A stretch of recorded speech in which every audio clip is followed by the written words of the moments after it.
Totoo nga ba na pumapatay ng aswang si Andres Bonifacio?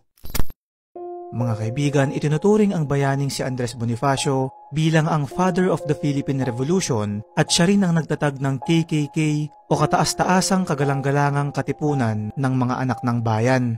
Alam niyo ba na may isang lumang teorya patungkol kay Bonifacio na siya raw ay isang aswang hunter o naghahanap at pumapatay ng aswang at ang tunay na rason daw kung bakit nito binuo ang KKK ay upang puksain ang lahi ng mga aswang na nagkalat sa ating bansa noong mga panahong yun.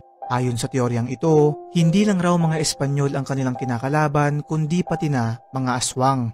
Ayon pa sa ilang conspiracy theorist, ang tunay na dahilan daw ng pagkamatay ni Bonifacio ay hindi dahil sa isang firing squad noong May 10, 1897 na inutos ni President Emilio Aguinaldo, kundi ang totoong pumatay daw sa kanya ay ang mga aswang. Ito rin daw ang dahilan kung bakit hindi natagpuan ng kanyang katawan at mga buto na hanggang ngayon ay isang hiwaga sa atin kung nasaan ito. Ikaw kaibigan, ano ang masasabi mo sa teoryang ito?